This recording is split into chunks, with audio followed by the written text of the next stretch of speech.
This morning we're going to be talking about counting our many blessings. Interspersed in the different points will be some songs that we'll be singing, so keep your psalm books handy, or maybe they're going to be on the overhead. I wanted to begin with this thought in mind. I want to look at blessings from a child's point of view. You know, in Matthew's writing an occurrence about Jesus in chapter 19, verse 13 says, "Then the little children were brought to him, that he might put his hands on them and pray. But the disciples rebuked them." I guess they felt it was not important enough for Jesus to be fooling with little kids. Like there really wasn't important. They weren't important enough to pay attention to, or really there wasn't much to learn from them. But Matthew continues the story and he says, "But Jesus said, 'Let the little children come to me, and do not forbid them, for such is the kingdom of heaven.' And then he laid his hands on them and departed from there." They just have a different point of view. So to start things off, I want to look at what the kids can say and help in doing it. So I'm going to ask the kids now to come down to the front row while I read a little something. So all you younger ones, 15 and down, will count as young today. Mark, can you stay back in the back? Yeah, come on. Some of the others are lead away. Yeah. Jackson, you can come too if you want.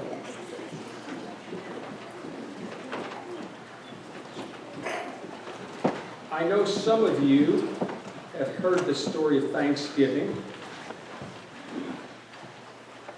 I'm glad you all came down here.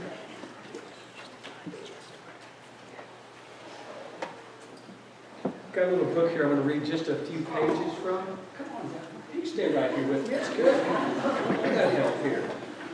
Called The Secrets of Saying Thanks. It says the world is full of secrets, gentle, shy things that some people know and some don't. The best secrets are the ones that make us happy. And the best thing about a secret, any secret, is sharing it with someone else who wants to know. Perhaps you'd like to know a secret. One of the happiest ones of all. You'll surely find it for yourself one day. You'll discover it all on your own, maybe when you least expect it. You might discover the secret at dawn. A morning like all other mornings, the sun climbs up over the edge. What's that? The sun climbs up over the edge of the earth and begins to fill the world with light and warmth. Better not make a noise, Dad. We'll get in trouble. And I get in trouble.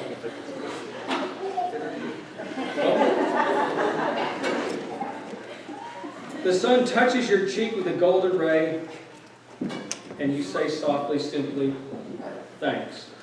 Bless you. You heard. Or sometimes perhaps you'll notice a flower as if for the very first time, and thank it and all its bright brothers and sisters for the grace of their blossoms and the sweetness of their breath, for coloring your path and reminding them that you now can easily smile with them. Skipping a few pages and going to the end because it's a long book, lots of stories. Secret of learning to say thanks. Maybe you'll find the first secret in your own home, sitting around a table with people you love, giving thanks for good food and the good earth that gave it and the God who gave it to us, for the many hands that prepared it and for the family to share it. Perhaps one day you'll find and feel the secret when someone is holding your hand, or kissing away tears, or hugging you close, or reading you a story, or tucking you into bed at night, and reminding you to say your prayers.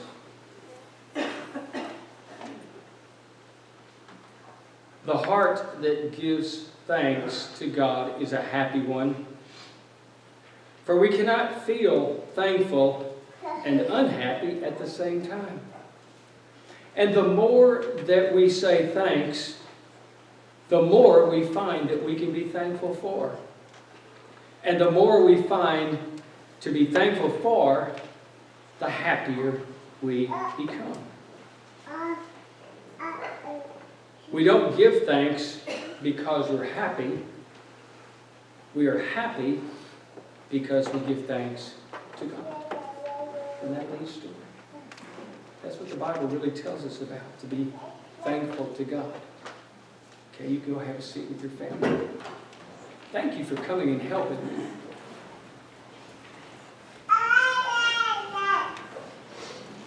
Simple lessons, simple things in life to be grateful for. We are blessed by a lot of children here.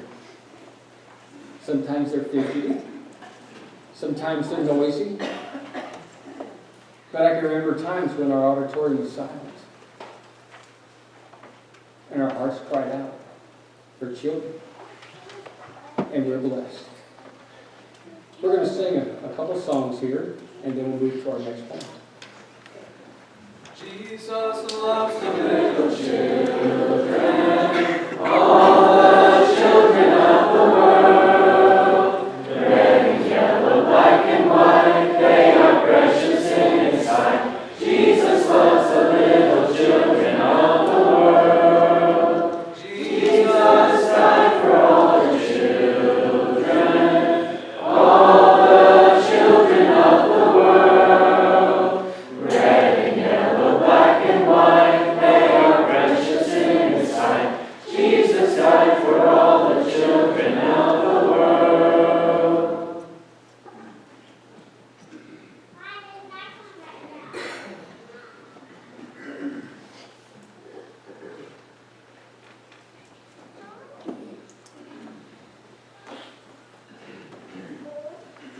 Praise the Lord, ye heavens adore Him, praise Him, angels in the high, sun and moon rejoice before Him, praise Him, all ye stars of light, hallelujah, amen, hallelujah,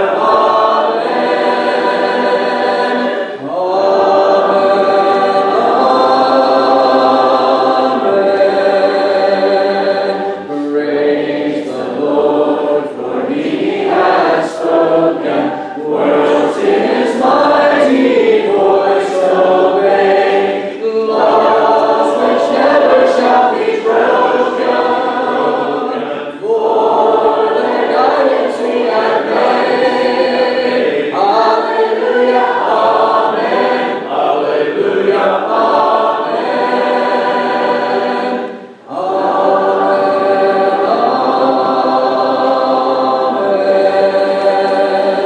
praise the God of our salvation, most on high His power proclaim, heaven and earth and all creation, laud and magnify His name. Hallelujah, amen, hallelujah, amen,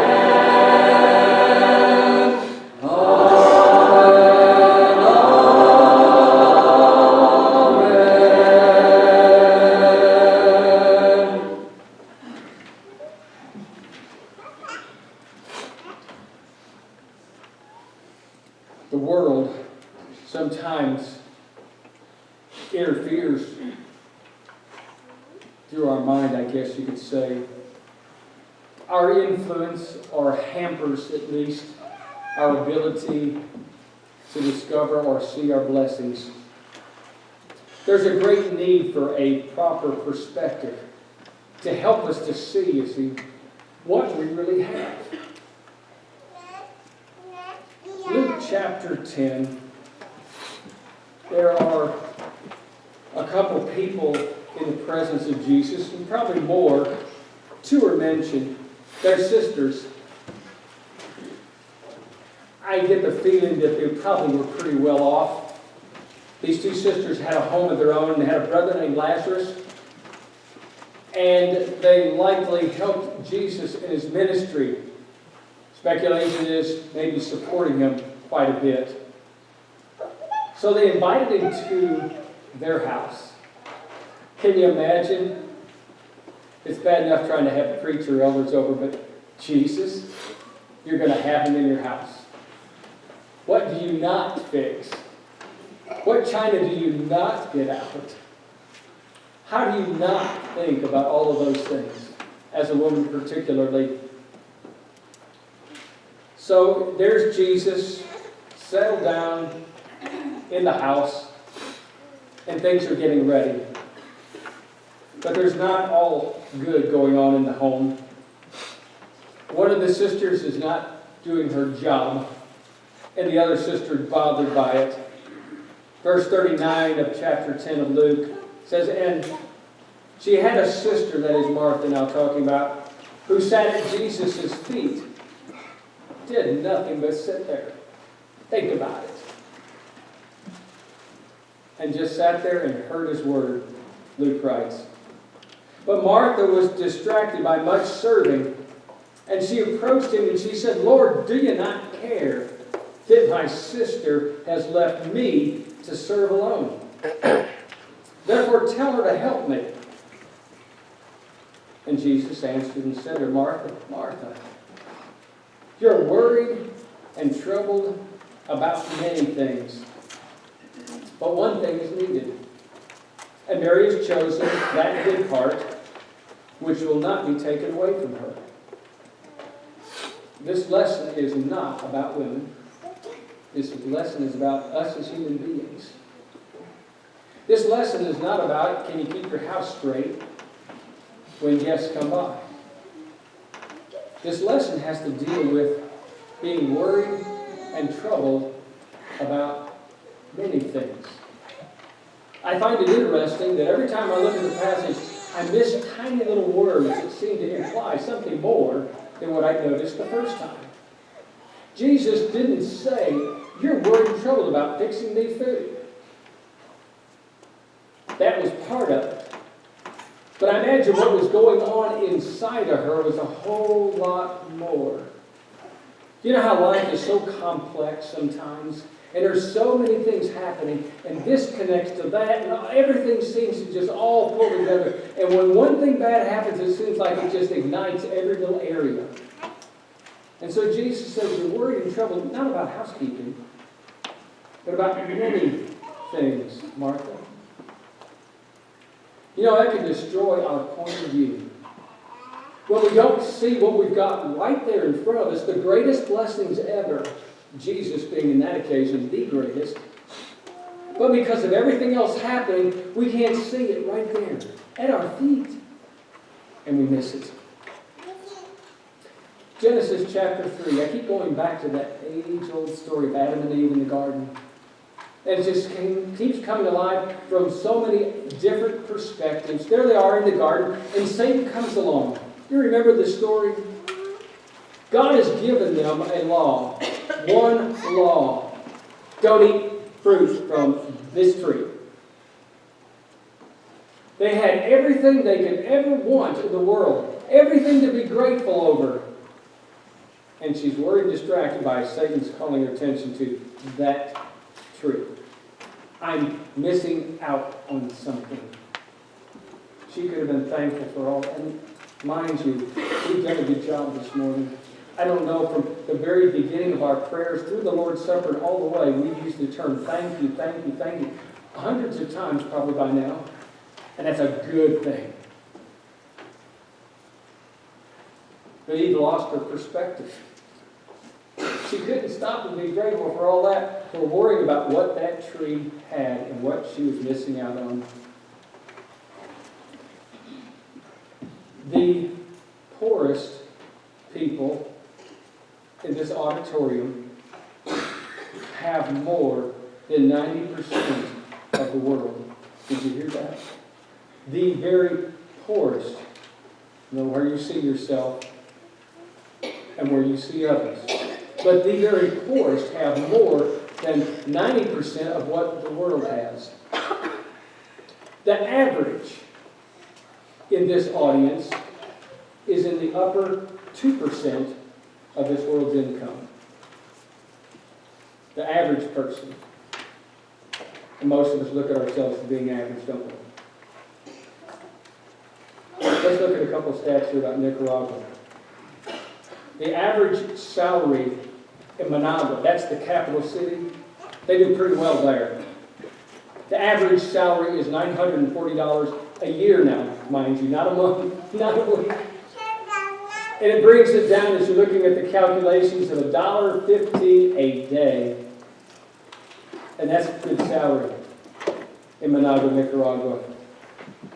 You see, not everybody lives that nicely. Pull up that picture of Juana Francisca, one of our sisters there in Granada. That's her house. Do you notice? She thinks she's doing pretty good because she's got a light bulb hanging out in front of her door. No, she does not have a washer or dryer. No, she does not have air conditioning. But she could use it, but she couldn't pay the bill. I think she probably has a TV in there as you step over the threshold and into the dirt floor, which is just the same inside as outside. There are others that have a little bit nicer homes, none of air conditioning. A couple of them have washing machines. There's one brother that actually has an automobile. And according to everybody else in the church, he's doing very well. A couple of them have motorcycles. Until we can really see the blessings that God's given us, we cannot be as thankful as what we would like to be or need to be. And what it does is it holds us back in being happy and joyful to God, not being able to see that. I'm so reminded of one man who put it totally in perspective. Pull up that last picture. I'm guessing that this fellow used to deliver from the marketplace to the homes by hand. And one day he finally got up enough money to get him a bicycle and a cart. And the first thing he put on the front of it was a praise to God. In Spanish, bendición de Dios. Blessing from God. Would you think it was a blessing from God if your job was to pedal a bicycle in 95-degree temperature every day delivering goods? Would you count that as something special? Would you put a big sign on the side of your bicycle because you don't own a car and say, "Thank you, God. I'm going to let everybody else in the whole world know how good you are to me." Gratefulness begins with a proper perspective of what God does for us. Let's sing about that just a moment. Bid upon life's billows you are tempest tossed. When you are discouraged, thinking all is lost, count your many blessings, name them one by one, and it will surprise you what the Lord hath done. Count your blessings, name them one by one. Count your blessings, see what God hath done. Count your blessings, name them one by one. Count your many blessings, see what God hath done. Are you ever burdened with a load of care? Does the cross seem heavy? You are called to bear. Count your many blessings, every doubt will fly, and you will be singing as the days go by. Count your blessings, name them one by one.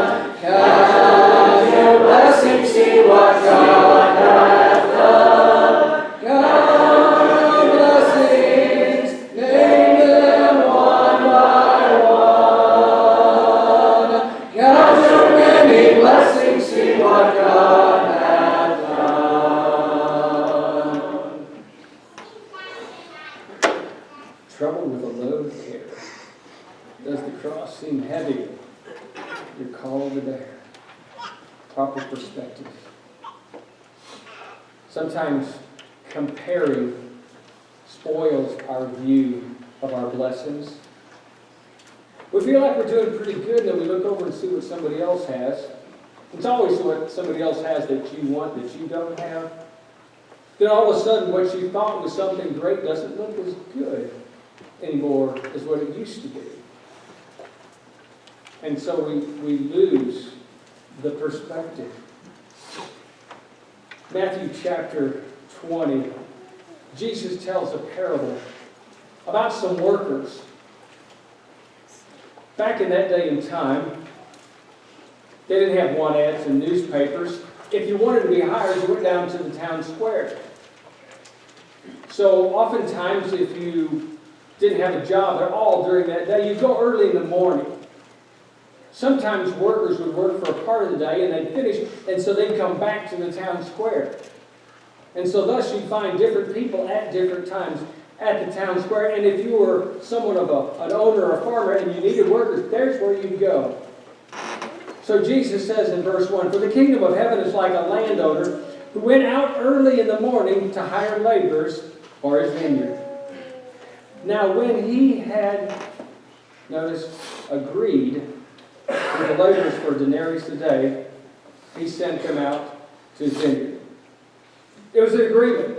He comes down, there's some guys that need a job. Will you work for a denarius? Well, sure, it's great to have work.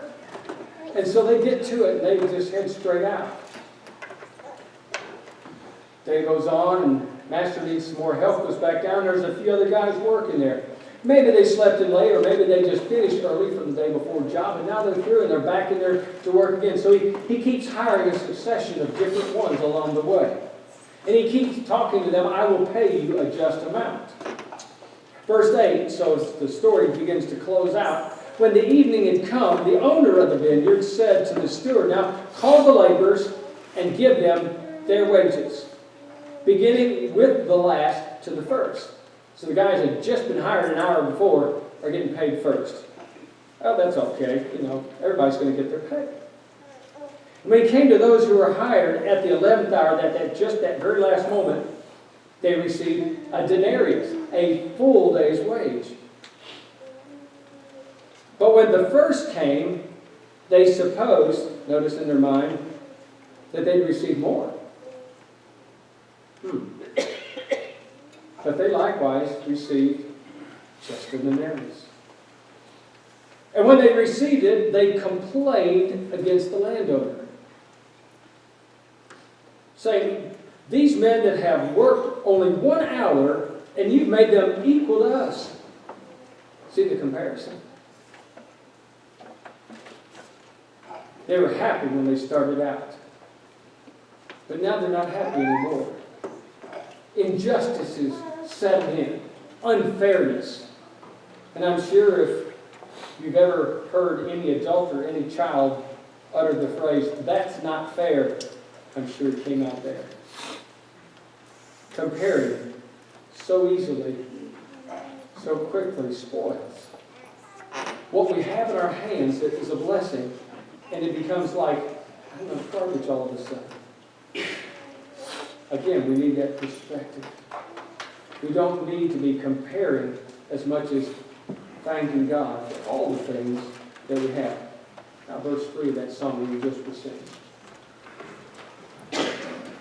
When you look at others with their lamps of gold, think that Christ has promised you His wealth untold. Count your many blessings, money cannot buy. Your reward in heaven or your home on high. Count your blessings, name them one by one. Count your blessings, see what God hath done. Count your blessings, name them one by one. Count your many blessings, see what God hath done.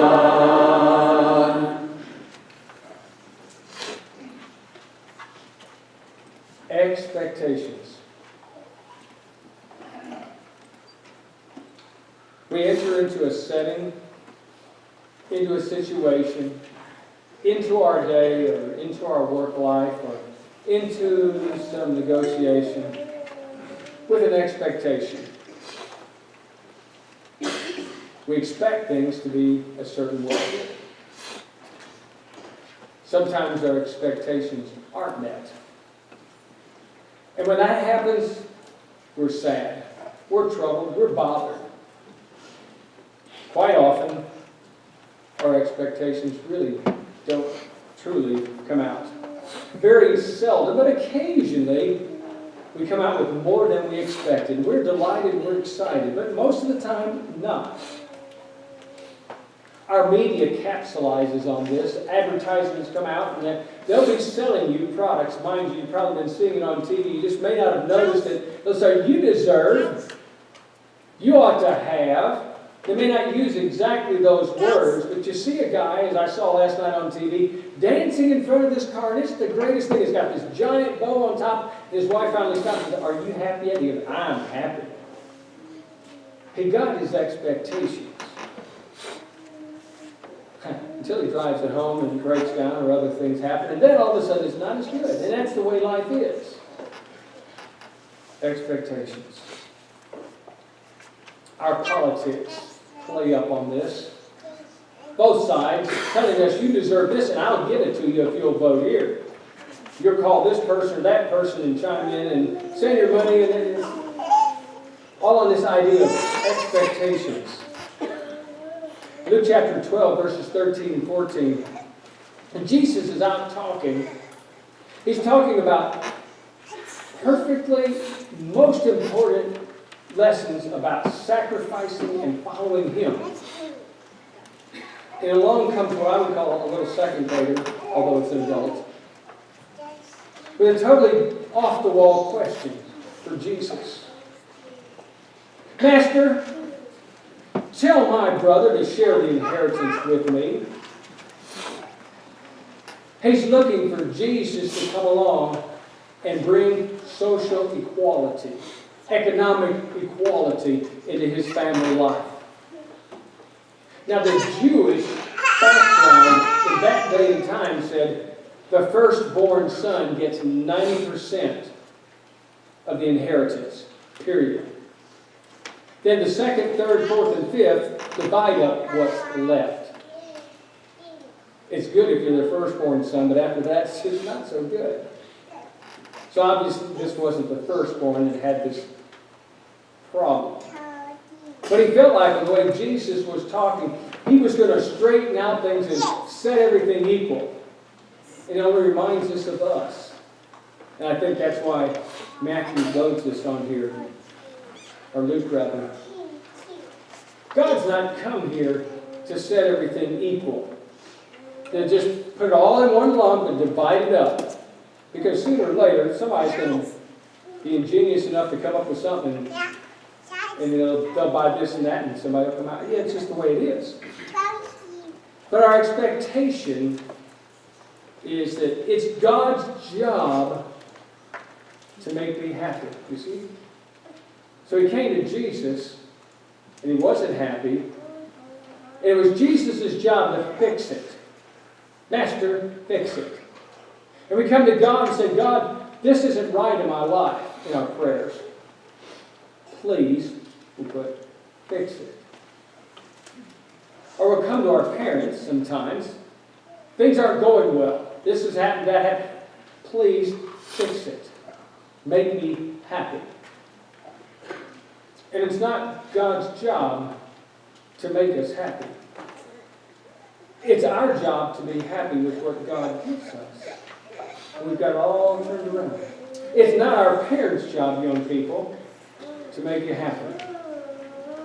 I know you don't like to hear that. And probably they try. I know that feeling. But it's not their job.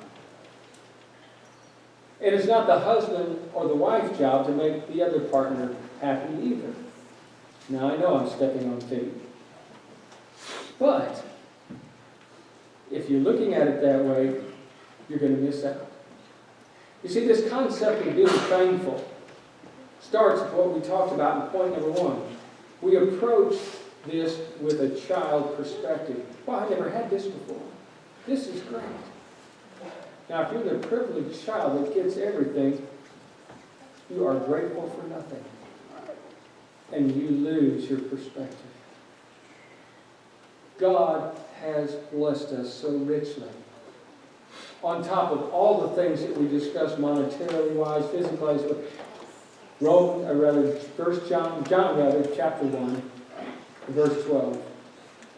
Verse 11 talked about, he came to his own, as Jesus came out to the Jewish people, he came to his own and his own didn't receive him. But verse 12 says, but those who did receive him, he gave the right to become children of God. That's not fair. Because I have sinned. I have disregarded God's law. I've done it intentionally. And he's totally going to forget it all. He's going to erase it all. And he's going to give me the right to become his child. No, it's not fair. That's God's love. 1 Thessalonians 5:18. In everything, give thanks. Now, if you all gather your money together and give me a brand new car for Christmas, I'll be grateful. But I'll be thankful more if you do what you do as a Christian. And you live like you ought to live. And you continue sharing with one another as brothers and sisters in Christ. And understand that there's a God up there that's ready to bless us beyond our greatest expectation and has already done so through His Son. And everything give thanks for. This is the will of God. Go back to the book that we looked at a while ago, The Secrets of Saying Thanks. You see, if we recognize our blessings and give thanks for them, it makes us happy. The point is, we don't give thanks to God because we're happy, because He's made us happy, but rather we recognize our blessings and become happy because we give thanks to God. In everything, give thanks. I hope you have a great Thanksgiving. I hope this is the most blessed one because you recognize what God has done and the blessings He's given us. And you rejoice in this church with these brethren and the blessings of belonging to Jesus Christ. And if you're outside of Him this morning, give thanks because you've got an opportunity to get into Him, baptized into Christ. Have your sins washed away. We'll rejoice with you and give thanks for that if you're ready to do that. Are you? Come, all stands.